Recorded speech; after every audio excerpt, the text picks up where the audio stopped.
So, ano po bang atin? Hirapan ako lumakad. Bakit? Ano yun, nag-umpisa lang siya sa muscle, yung parang Pulikat. pulikat. Pinupulikat lang nung una. Oo. Alam niyo kung bakit pinupulikat nung una? Nakarang taon pa. Ganito yan.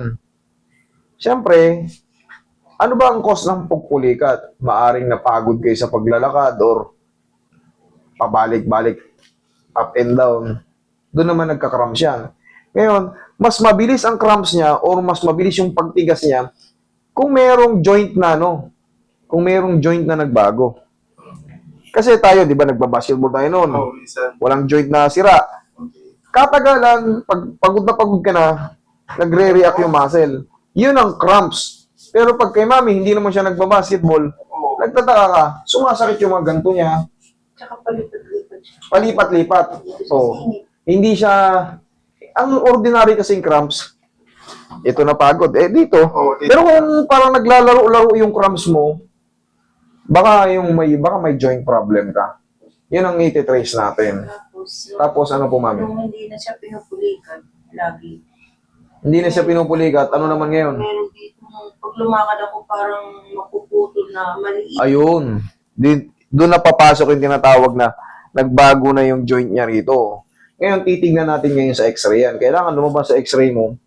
Kasi yung mga quadricep muscle, magmula rito pa ganun, dito kakapit ngayon yung tendon yan. Yung tendon, doon nakakapit ang muscle. So pagka na-hyperextend sila ng, kumbaga, wala sa timing, pag maglakad ka, yung muscle mo, parang ano yan, parang naninigas, parang binat siya kagad. Yun ang kailangan, i-adjust tong joint na to. Tapos yung tuhod ko ang matindi kasi pag tumayo ako, Kasi pina-check up namin, vitamin lang. Vitamin, gano'n lang. Pwede naman, vitamin. Pero siyempre, iba pa rin yung may literal na adjustment. Kailangan makita nyo sa x-ray, magkahiwalay siya.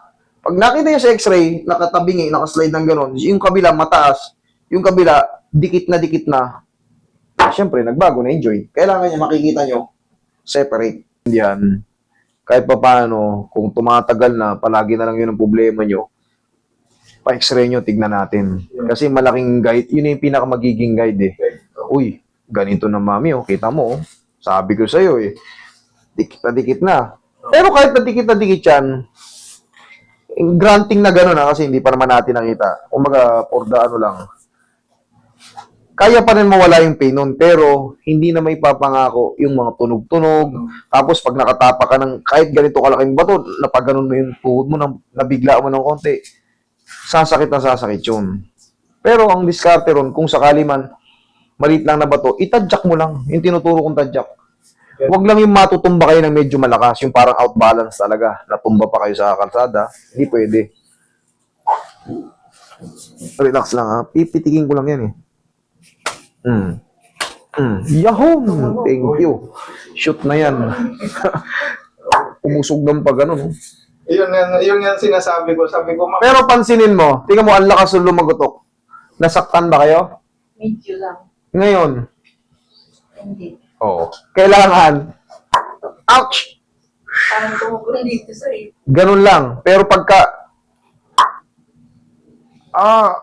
tapos habang tumatagal, hindi nawawala na yung kirot. Ibig sabihin nun, na-dislocate ka na. Kailangan yan, yung pagka, sumabit yun eh, tuk! Ouch! Pero, habang tumatagal, pasarap yung pakiramdam. guminaw. Pero pagka, parang sa tapilok, natapilok ka pa. Habang tumatagal yung oras, humahapon. Pahapdi, Hindi mo malaki. pa nararamdaman sa umpisa. Yes, habang tumatagal lumilipas yung mga oras, kita mo yung paa mo. Isang araw na yun. Kulay, ano na. Totoo Tapos siya. mamamagaan. Yun na. Pero ito, pag tama yung adjustment, ibig sabihin, shoot lang siya sa dapat niyang shootan yung tamang posisyon ng buto. Kailangan, pag in-adjust, lumagutok man ng malakas, yung ganitong pain, kailangan yan, mga lahati, pero pag yung ganitong pain kanina at Look, nag-increase, iba na. mali ang adjustment. Basta ikwento nyo lang kung ano nangyari sa inyo. Ako nang bahala magtansya. Kasi hindi ko rin naman kayo bibirahin nang walang assessment. Basta bigla kayong higa dyan. Hatak na lang agad. Walang tanong-tanong. Hindi pwede. Relax na mami ha. Huwag mo lalabanan. Yan. Hindi to masakit. Yan. Tumakit ng konti. Penging ano, Roy. Dito naman tayo sa medyo Mami, medyo mahigpit din yung singit nyo, Mami. Oo.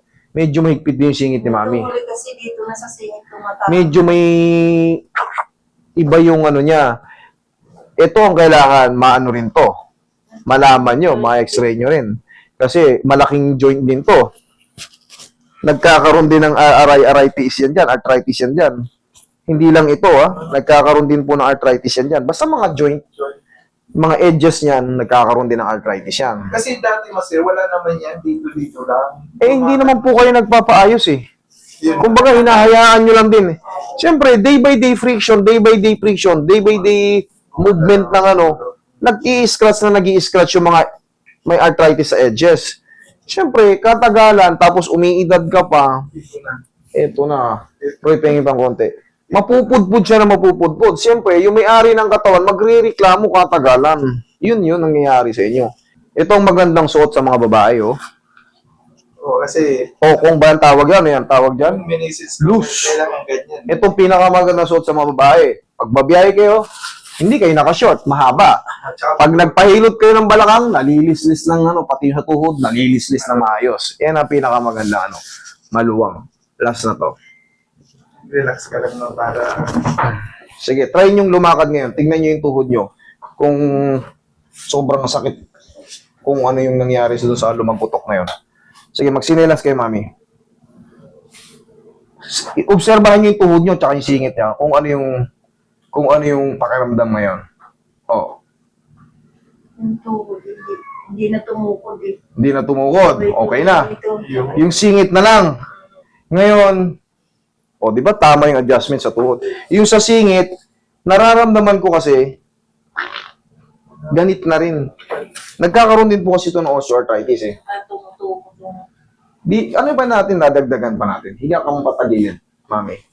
Idadamay ko yung balakang. Kasi yung balakangan, connected dyan. Ito, yan tinatawag na sacral iliac. Yung sacrum natin, sacral iliac and sacrum, dito, adjust natin, connected yan sa paa. relax ka lang na. Yung mga nerve dyan, yung sciatic nerve, yan, connected dyan. Relax lang. Huwag mo lalabanan. Yan, kabilang side. Ilan taon na ba si Mami ngayon? 60 na. 69? 60 lang. 60. Kala ko 69. Saktong kapapasok nyo pa lang sa sa dual citizen. Relax lang, ha? Yun. Okay, dapa. Dapa. Sige, dahan-dahan lang.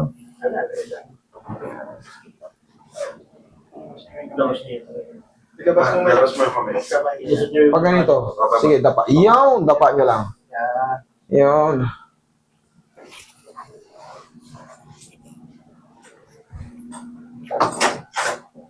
Sabi, akala ko nga yan, Master, sabi ko, di ba noon, alam mo nung pandemic ng mga injection, magagawa yan ng side effect.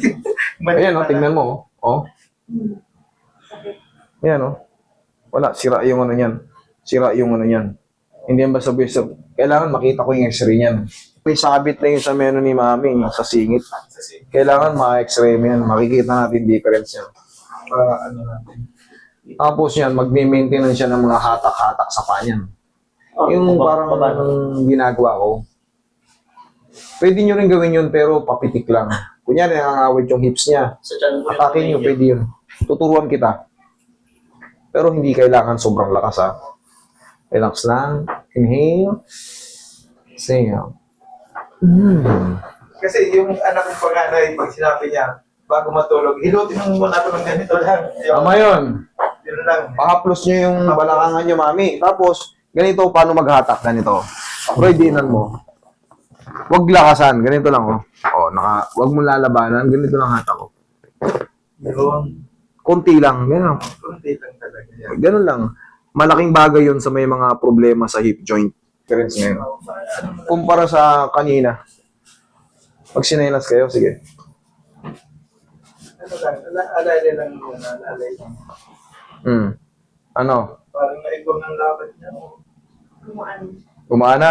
Okay. Oo. Mami, kailangan nating ma-x-ray yung ano ha, para makita Ma-x-ray natin. natin, oo. Kasi hindi yan pwedeng bigla-biglain ng out of the blue tayo dyan. Baka mabasag yung, Yun. ito, yung neck femur. Maaaring maputol yan o Yan mabah. na yan. Ayan, oo. Kasalanan nyo yan. Pumunta kayo rito. Totoo talaga.